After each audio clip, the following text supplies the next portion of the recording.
Good evening, good evening, everyone. I pray we all have had a wonderful week thus far.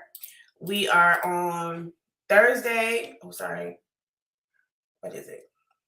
June 29th, 2023. Y'all, it is almost July. This is crazy. This month, this year is going by quickly. And I am ecstatic about it. A new month, a new year, a new whatever you want to call it. I'm sorry, I'm trying to get my Instagram up and running because it's doing what it wants to do today. It doesn't want to work right. All right, IG, there we go. All right, y'all.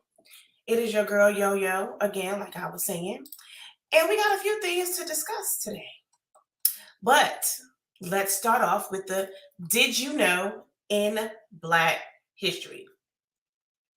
Mifflin W. Gibbs, born in April 1823, he was a free man, and as a free man, he helped bring slaves into freedom through the Underground Railroad.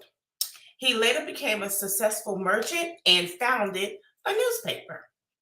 In 1850, he moved to British Columbia, and in 1856, he was elected into city council. He was elected, y'all, elected into city council. When he moved back to America, he studied law and opened his own law firm. In 1873, he was appointed as the city attorney. Now, mind you, y'all, he was appointed as city attorney. Then elected, y'all, a black man in the 1800s, elected as the first African American municipal judge. That is your Did You Know in Black History. I am in so many things have been going on in so many ways. I wish that people would shut up sometime. Can I say that?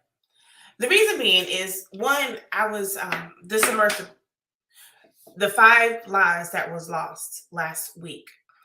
My heart goes out to their families. I feel heartbroken that they lost their lives. Now I know people like they rich. They paid $250,000 to go under the Titanic. Let me say this. I don't care if it costs $1. I wasn't going in nobody's ocean. First of all, I can't swim.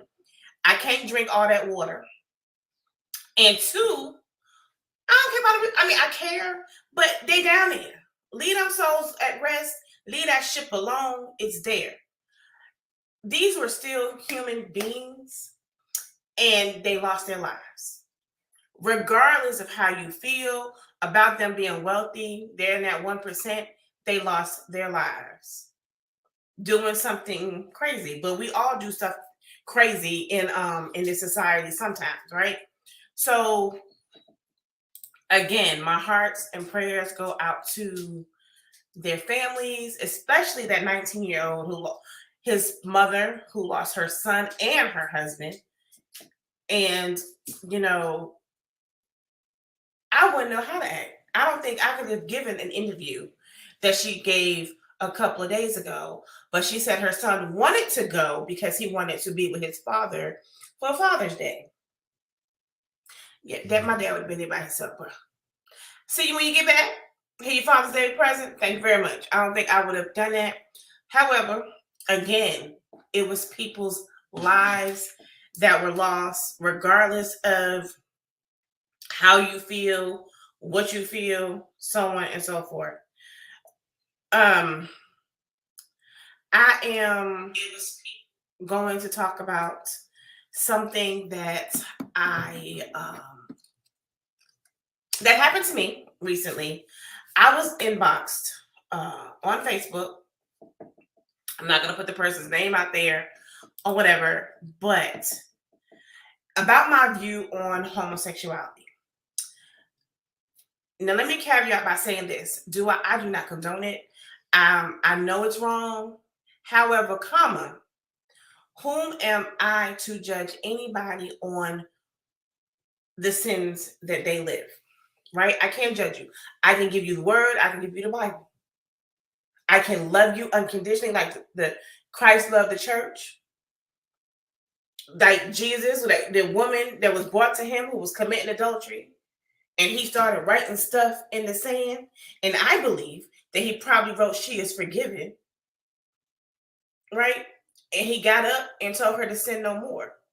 So, what makes what that a whole lot better than what this is doing?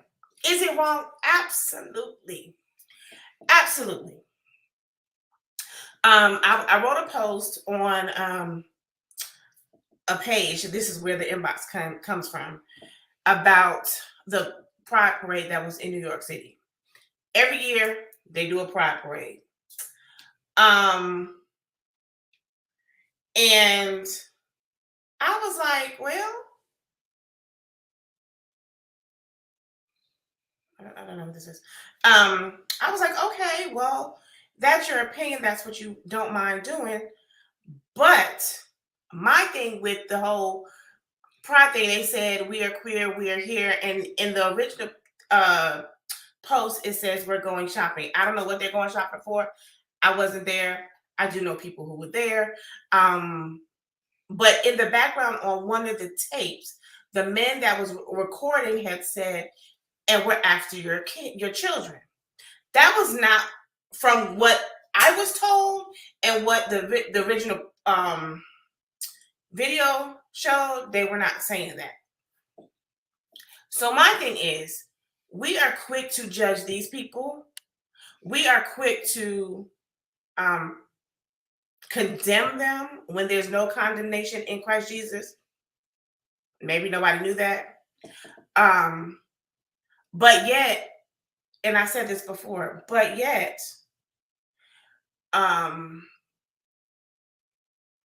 don't condone the preachers, the pastors, the Catholic men that are out, dioceses that are out here molesting our children day in and day out. Uncle John, Uncle Bubba, Uncle Tom out here molesting our children. And all we say is, don't say nothing, keep it in the family. Yes, some of them are in jail, some of them are in prison. However, comma, is not that many. What the Catholic Church does is move them to different parishes. It's for them to do it all over again. Right? So you want to protect children? Talk about that. That's something that's really out there. If you are a mother, a cousin, or somebody, and you know that your son or your cousins or your daughters are being molested by somebody in your family, don't tell her, just keep it in the family. He always does that. That ain't right. That's not right.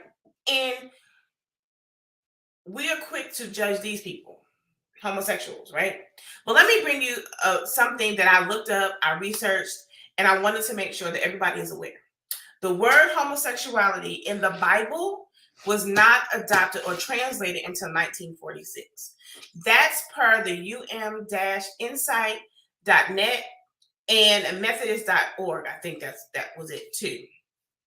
It wasn't translated from Greek, Arabic, or Hebrew. In Germany, Germans created the word homosexuality in 1862. Again, the word homosexual, it wasn't put in the Bible, Greek, Arabic, or Hebrew at all. What it was translated in Greek as young boy, in Arabic as young person, and Hebrew as young boy. The word is, now listen, I'm going to try to pronounce it right. Arsenokoite. That's the word that they translated from Greek, Arabic, and Hebrew. Again, it means young boy in Greek, young person in Arabic, and in Hebrew, it stands for young boy. And in 1946, King James Version put homosexuality into the King James Version of the Bible, the RSV version of the Bible. that's when it came about. So I just want us as a collective people to understand that judging someone else's sin is sin. So you may not agree with me, but calling me, I can't even tell you the words I was called because I said what I said. I stand 10 toes down on it. I care about everybody's well-being. I want everybody to get into heaven. Of course, I'm sure there's not going to be, but I'm still going to get a word of God, but I'm not going to judge them or condemn them. I'm going to give them the word and let God convict them and change their hearts. And some of them have a relationship with the Lord. A lot of them do, right? A lot of them have their own relationship. Who am I to say they don't? I don't know what God tells them. I don't know what God says to them. I'm not in their prayer closet. I'm not in their life like that. All I can do is give the word and hope and pray and show love and kindness to them, right? But I wanted to say this. A really good friend of mine who is a preacher, a pastor, a deacon. I'm sorry, he's a deacon. And he said, what makes you think that God didn't make them like that? He said, think about it. When Adam ate the fruit, the forbidden fruit, and sin came into the garden, he allowed sin, homosexuality, murder, Cain killed Abel, hello, adultery, idolatry, all that into the world at that time. If he wouldn't have eaten that fruit, it wouldn't have been nothing. So what makes you think that he didn't know, or some people say they were born this way, right? I was looking at a documentary, I want to say this past weekend, or last week. I don't know. I'd be so tired. I don't remember.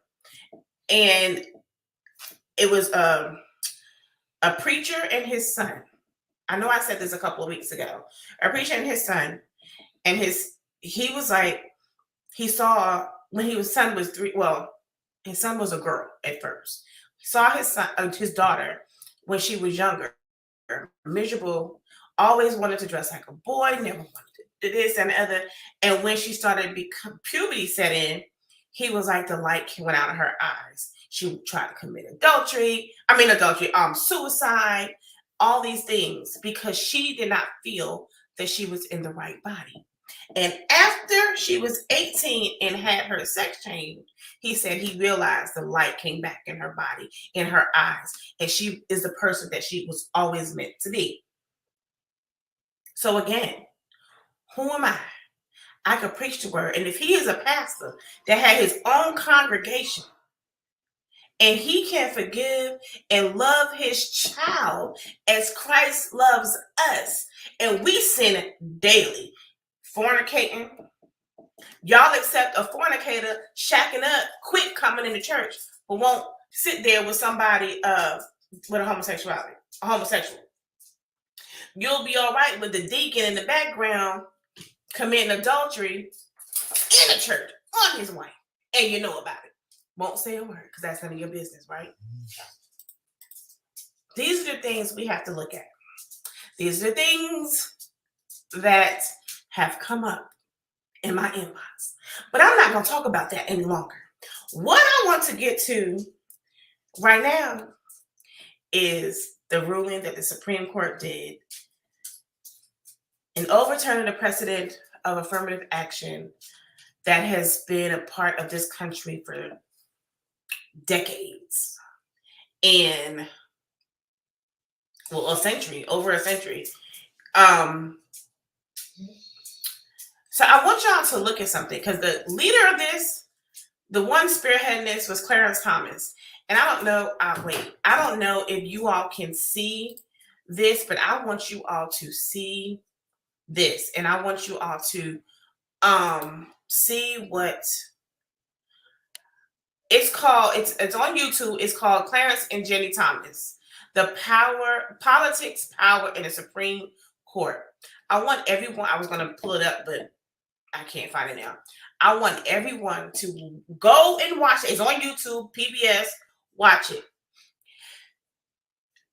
It'll give some clarity as to why he thinks this way. And Clarence Thomas said, and I quote, he doesn't understand affirmative action or diversity. So let me help some of y'all who feel this way. If it wasn't for affirmative action, or for the people in my father's generation, and my father's still living, right? Who blood, sweat, and tears fought to get that in this country. Even though the 14th Amendment was passed in 1868 and ratified in passed in 1866, ratified in 1868, that everyone was created equal, but not everybody was created equal. How do I know? Jim Crow era. It was still segregation. Guys were being people, mothers, children, men, Black, African Americans were being lynched, shot up, burned to the stake, wasn't able to get an education, couldn't get into good colleges, but we were all created equal. No, we were not. No, we were not. So affirmative action was done by executive order on March 1961 by Kennedy. And the reason being is because he wanted, well, everybody was fighting for civil rights and equality, true equality for African American people. But affirmative action really did not benefit African Americans or Asians, Latinos. It was put in place for white women. I don't have nothing against white women. I'm just saying what it was put in place for, because they were not being treated equally and fairly when it came to jobs, getting Social Security after their husbands passed, all them things. So affirmative action was put into place. However, we as African Americans actually benefited from it in certain areas, colleges, schools, jobs, right? And by overturning that precedent,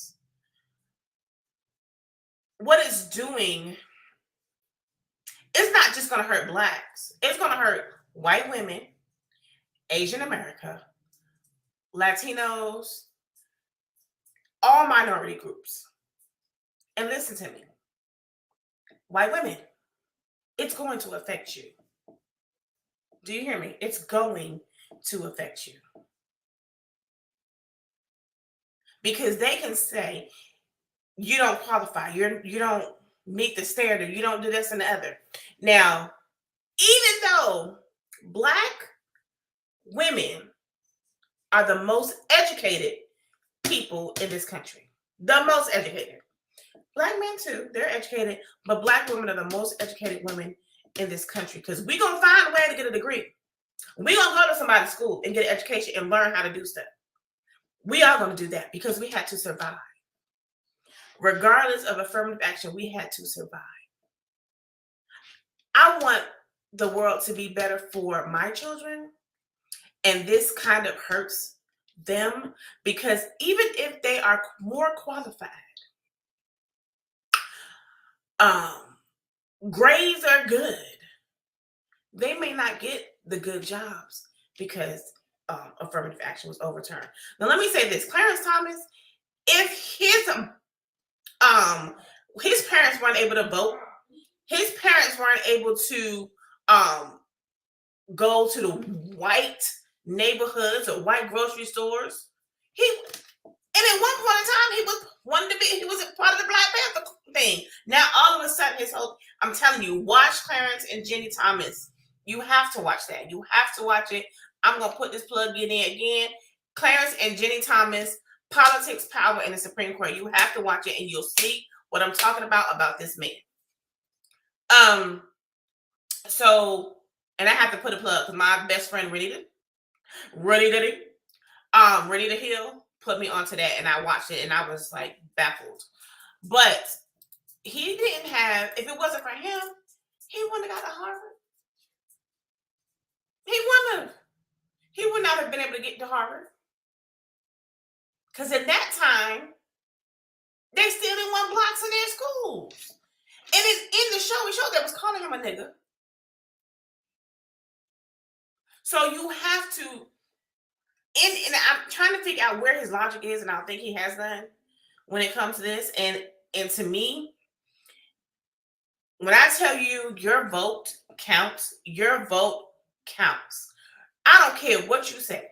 If you put a senator, a council person, a councilman, a woman, a DA, a police chief, a mayor, a attorney general, a governor, a House of Representatives, Senate, statewide, federal, Congress, that's the House of Representatives and state, and a president that does not have your best interest at heart, you get things like this. You get the overturning of Roe v. Wade, the overturning of affirmative action.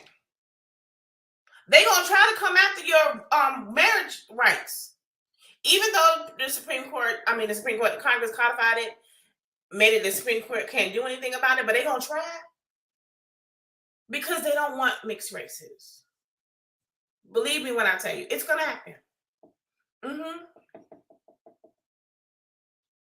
So vote, people. Voting is your God-given right, and I was very happy that the Supreme Court pushed down on the voting rights thing in Alabama and South Carolina about gerrymandering and all that other stuff, because now the people really have a voice. Even in Texas, they pushed out elected officials in Harris County because they put too many black people in office in this state. If your vote didn't count, they wouldn't be trying so hard to stop it. Think about that. If your vote did not count, why are they trying so hard to stop it? Why are they trying so hard to continue to suppress minority groups in this country? Now, for the Asian young man who tried to get in Harvard and couldn't get in, and said that black people took his seat, but that wasn't true. Come on now, there's athletes, legacy people, they didn't do well with that legacy stuff. People who donated to the school, their children get in before anybody else. Now, this is another thing about the Supreme Court, said that race shouldn't be a part of the admission process, right? So why don't they take what ethnicity or race you are on the application off? Since it doesn't matter what race you are, take it off.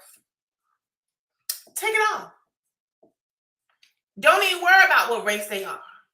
Go on the SAT scores, the ACT scores, their grades, their essay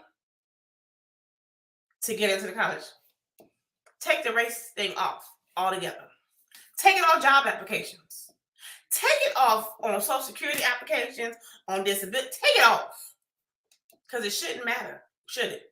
If race is not an issue. Actually, race is a social construct that was created by this oppressing people to put it, because they feel like they up here. And now, no one has still answered my question. Well, some people tried it. But we're going to get to that another day. So, again, that was a big blow by the Supreme Court today. The newly elected president of Harvard is a black woman. And she had put out a statement, said that she's going to do everything in her power to make sure Harvard stays diverse. So, I mean, she's elected. She was put in there. So, hopefully and prayerfully she can. And other colleges and universities follow suit. Some colleges have started already finding ways around it so children can get in regardless of their race. It's going to be a while. It's going to take a hit. Another thing, let's talk about the abortion, the overturning of Roe v. Wade. Saturday was the 1 year anniversary of it. And I live in Texas, a red state. And I believe it's biting them in the butt, biting Greg Abbott in the butt. We have doctors, I saw on the news, 2 doctors that were pregnant. One of the doctors, baby didn't have a skull, had a brain, had no skull, could not keep the skull, and would have died if she would have kept it a full term. And then she would have became septic and passed. So her doctor told her the best thing to do is have an abortion. She was like, I want to say 10 weeks. So she had 2 weeks before she, that 12-week cutoff. But because of the state of Texas didn't have that, you can't have abortions here, regardless of health to mother, rape, or incest. She had to leave the state. And she said that was the worst feeling that she had to do. She had 2 other children. And that was the worst thing in her life. That she had to travel out of the state or choose to try to bring this baby to full term and die in the process along with her unborn child and leave her other 2 children. Then I saw another one. It was another doctor here, and she was a white lady. Another doctor here was African-American doctor. Her baby had, I forgot what kind of disease or malfunction. I can't say malfunction. Something was wrong with the baby. And you know how they do the test on women and they tell you, hey, your child has this, your child has that. So the doctor told her she needed to get an abortion. And again, she was a doctor. She had to leave the state of Texas to get an abortion. Mm-hmm.